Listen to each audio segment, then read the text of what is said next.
Olá, tudo bem com você? O Redação Novo Tempo está no ar. E entra em pauta no Redação de hoje os assuntos que foram destaque ao longo da semana. Entre eles, o processo de impeachment contra a presidente Dilma Rousseff. E a gente discute também sobre a jovem sul-africana sequestrada ainda na maternidade. E sobre os motivos que impedem os homens de ir ao médico. Participe com a gente, o Redação Novo Tempo começa agora.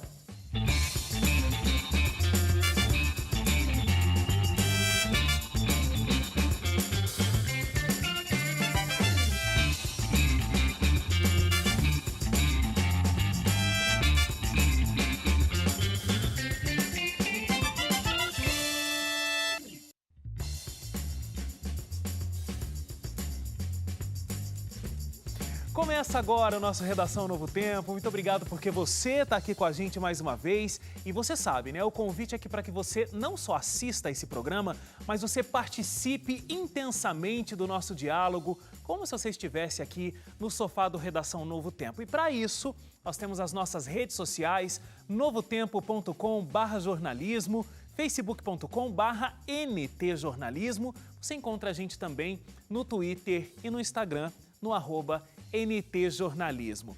Então vamos lá apresentar o nosso time de hoje aqui do Redação Novo Tempo. E você deve estar pensando, time de hoje não é o time que está todas as semanas no Redação Novo Tempo? Hoje não, olha só. Caroline Oliveira está aqui com a gente. Seja bem-vinda. Obrigada. Tudo bem, Carol? Tudo ótimo. Como vocês já sabem, a Caroline Oliveira é a apresentadora do programa Está Escrito, juntamente com o pastor Ivan Saraiva, mas ela também é produtora da TV Novo Tempo. Ela é produtora do Fé em Ação e também do Saldo Extra, né, Carol? Isso mesmo. Estamos aí inseridos no mundo da economia, dos empresários. Você tá cuidando do bolso, hein? Só No mundo de quem tem dinheiro. no mundo de quem tem dinheiro, é isso aí. Carol, muito obrigado. Fique à vontade para conversar com a gente aqui. Queremos ouvir todas as suas opiniões, tá bom? Eu que agradeço o convite. André Leite, tudo bem com você? Olá, Wagner, cantor e pessoal de casa que acompanha a gente pelo rádio e pela televisão. Bom estar com vocês. Suzaene, tudo bem com você? Tudo bem. Eu acho tão legal que o Leite sempre lembra do pessoal do rádio, né? A Não gente tá esquece. nos dois lugares, né? Não, claro. Tem que dar oi pra todo mundo. E eu quero mandar os meus abraços sempre, é claro. Hoje eu tenho 2 abraços. Um vai para o Marcos Bueno, que mora no estado de Goiás. Um abraço para você sempre aqui assistindo a gente. E outro para uma pessoa que assiste sempre. Inclusive você mandou um abraço outro dia e agora ela pediu para mim, viu, Wagner? Iris Ventura, de Bauru, São Paulo. Um grande abraço para você. Obrigada pela sua audiência. Muito bem. E você deve estar pensando, então, Hélio Moura não está com a gente, né? A Carol está aqui substituindo o Hélio, mais ou menos. A Carol está aqui substituindo o Hélio no nosso sofá, mas a gente começa o programa de hoje recebendo as atualizações sobre o julgamento da presidente Dilma Rousseff. O Hélio Moura, que está lá em Brasília, vai conversar com a gente. Hélio, como é que estão as coisas por aí?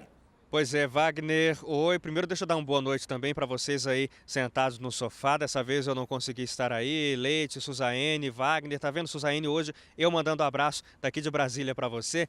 E olha, as coisas aqui no Senado, no Congresso Nacional continuam em polvorosa, o clima ainda bastante tenso entre os senadores que são apoiadores da presidente Dilma Rousseff e os senadores que são contrários a ela, adversários políticos da presidente e, claro, esperam que no final desse processo a presidente acabe perdendo o mandato.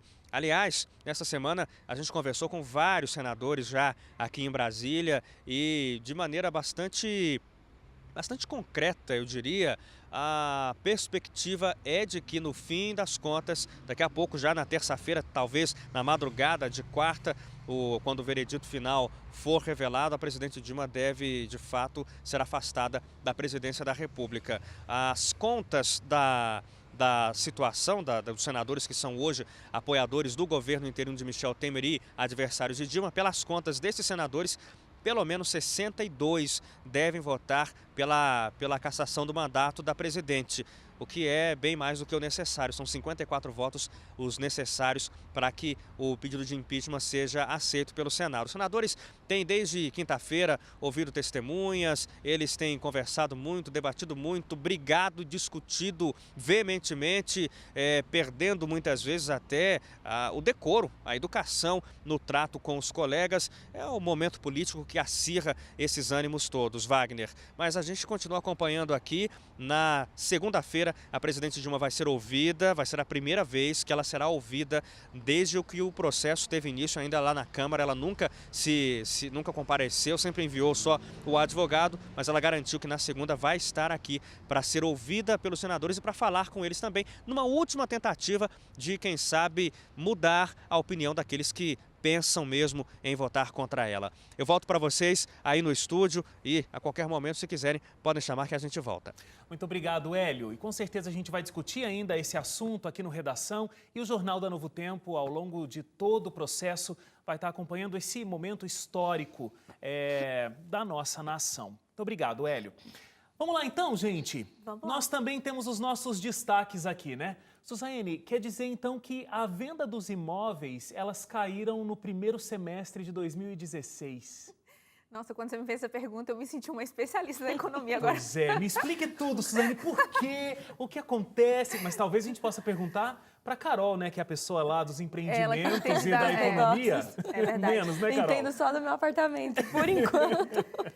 Não é uma grande novidade, porque o pessoal tem sentido isso aí, ainda mais quem trabalha no mercado imobiliário, mas saiu uma pesquisa sim, que a venda de imóveis caiu 14% no primeiro semestre. É uma pesquisa que é feita pelas grandes incorporadoras, que tem uma diferença entre incorporadoras e construtoras, né? As construtoras cuidam da parte física mesmo, do fato de construir. As incorporadoras cuidam do empreendedorismo, né? Elas que cuidam dessa parte mercadológica. E houve esse apontamento aí. É claro que há previsão, apesar das pessoas não quererem afirmar isso com tanta certeza, de que isso vai aumentar ainda mais, né? Ou seja, que a queda vai ser maior. Mas, para quem vive assim cercado desse comércio, já começou a perceber isso. Uma coisa que aconteceu também foi o seguinte: como saíram os créditos fáceis para as pessoas construírem, muita gente, principalmente em lugares onde tem muita universidade, né? Onde as pessoas constroem para poder alugar casas, houve um aumento muito grande e agora entrou um processo de recessão. Então, a tendência também dos preços caírem. E aí, essas pessoas que fizeram empréstimo, a renda já diminuiu. Então, um bolo de neve. É claro que o Minha Casa Minha Vida ainda está aquecendo esse mercado, mas é uma coisa que tende a ficar pior do que está. Eu faço parte desse dado aí, da pesquisa da Suzane, porque no primeiro semestre eu estava pensando em comprar apartamento e não comprei porque os juros estão muito altos, então eu faço parte do dado. Sim, Tá ali no dado da inclusive, pesquisa. eu trabalho com um cara... Com que ele venda de imóveis? Não, sabia, eu Suzane. trabalho com uma pessoa que está tentando vender o apartamento e não consegue de jeito nenhum, Leite. E o que ele fez? Reduziu o preço desconsideravelmente só para não ficar endividado. Esse é um bom momento para quem tem dinheiro Exatamente. poder comprar um apartamento. Investir. Porque os preços Então, estão só lá que aí embaixo, você tem que né? pagar à vista e não financiar. Então, para quem tem Pra bastante quem tem dinheiro, é um bom dinheiro guardado, momento, porque é um você bom consegue negócio. barganhar e pagar bem mais barato num apartamento que vale muito mais. Por falar em pagar valores altos, a gente teve uma possibilidade de mudança aí com mais impostos para as produtoras de refrigerantes, isso no Reino Unido, Leite. É isso mesmo. Eles chamam de bebidas açucaradas. Então, Não é só refrigerante. Não é só refrigerante. Então, por exemplo, você pega esses sucos que vêm em caixinha, que você fala assim, não vou tomar refrigerante, vou tomar esse suco aqui, que é muito mais saudável. Aí tem tipo... É o puro açúcar. E o bracinho do inteligente que ele tá fazendo? Eu sou uma pessoa muito esperta, eu vou tomar esse suco aqui, que é muito mais saudável que o refrigerante. Aí, tipo, tem muito mais açúcar do que alguns refrigerantes. Isso Nossa. mesmo. Então, no Reino Unido, eles estabeleceram faz alguns dias uma nova lei onde as empresas que produzem esse tipo de bebida, seja refrigerante ou outro tipo de bebida açucarada, vão ter que pagar mais impostos. Por quê? Porque tendo que pagar mais impostos, eles vão fazer com que esse tipo de produto encareça, e encarecendo, as pessoas vão ser inibidas de consumir de alguma maneira esse tipo de produto. E por que o Reino Unido fez isso? Porque eles falaram que, o Ministério da Saúde do Reino Unido, eles falaram que por ano eles gastam cerca, deixa eu achar o valor aqui, cerca de, não tem o valor total, mas eles falam assim, olha, a obesidade infantil custa bilhões anualmente para o Serviço Nacional de Saúde do Reino Unido. Então eles falaram assim, olha, uma das causas da obesidade infantil, a principal, é o açúcar. Então vamos fazer o pessoal consumir menos açúcar. E eu acho uma excelente ideia, porque não é só o Reino Unido que faz isso agora, né? Tem outros países da Europa que já fazem isso. A Bélgica, a França, a Hungria e o México, que não é na Europa, eles já têm taxações para esse tipo de bebida. E eu acho que seria uma excelente ideia você não pode proibir as pessoas de produzirem produtos que fazem mal à saúde. Mas você pode fazer com que eles sejam mais caros. Então, se você vai ter que consumir algo assim que é gostoso, né, para a boca, mas custa no bolso, pelo menos você facilita o acesso a uma boa dieta, uma boa alimentação. Então, isso é muito bom, né? Você inibe, de alguma maneira, o consumo de alimentos que fazem mal à saúde. Essa ideia é fantástica e essa taxa arrecadada devia ser investida, inclusive, para a produção de alimentos mais saudáveis, né? A gente tem uma dificuldade enorme para se conseguir produzir produtos, como chama aquele que é livre de agrotóxico? Orgânicos. Porque é altíssimo o custo de produção, isso é inacessível para o consumidor normalmente, e aí a gente fica sem conseguir comprar. O tempo também, né? Exatamente. Inclusive, você tinha falado um negócio, eu estou tentando achar aqui, mas eu não estou achando agora aqui na reportagem, mas a ideia deles é exatamente isso, usar Reverter parte esse desse recurso para projetos que têm a ver com redução da obesidade infantil no Reino Unido, alguma coisa assim. Muito bem. Carol, e o seu destaque é bastante polêmico, bastante forte. A gente vai falar sobre pornografia e como ela tem atrapalhado os casamentos. Pois é uma pesquisa que eu vi de uma das principais psicoterapeutas ali britânicas. Uns casos que acontecem muito lá, mas eu acho que a gente pode aplicar aqui no Brasil também. Ela disse assim que os jovens britânicos têm a sua vida sexual afetada por conta da pornografia. E como ela chegou a essa conclusão?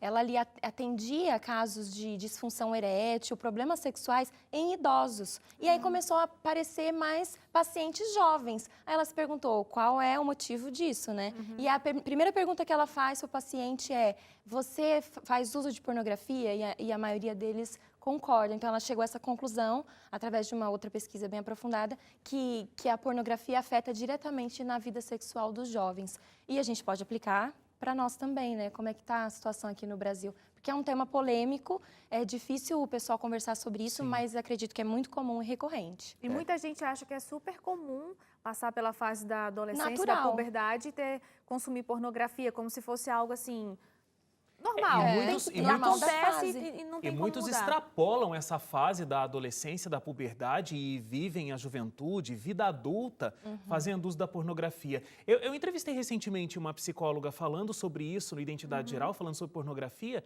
e ela disse que foi muito legal, porque ela falou que existem danos físicos, como o destaque da Carol está trazendo aqui, existem danos emocionais, mas, inclusive, principalmente os homens, quando fazem um consumo excessivo da pornografia, eles começam a ver a mulher como um simples objeto. Afeta toda a relação familiar. Então, não tem mais alma. A mulher é simplesmente um objeto para a realização Só um sexual. detalhe importante até para o público que acompanha a gente, porque a maior parte do nosso público é evangélico, cristão, e o pessoal pensa, não, mas isso aí não é uma preocupação muito para quem é de igreja, assim, né? Só um detalhe que eu lembrei, até procurei aqui na internet rapidinho para saber qual é o dado. Foi feita uma pesquisa em 2014 nos Estados Unidos com pessoas que são cristãs, para buscar saber essa questão de pornografia. 80% dos homens cristãos nos Estados Unidos consomem pornografia. 80%? 8 em cada 10. 10. Então, assim, dá muito. até para diminuir. Se você dividir por 2, vai dar 4 em cada 5 homens cristãos consomem pornografia nos muita Estados Um Unidos. número coisa. muito alto. Muito bem, a gente tem que fazer uma parada agora para o intervalo. Na volta, a gente discute sobre o caso da jovem que foi roubada na maternidade, mas ela preferiu continuar morando com os seus sequestradores. Redação volta já.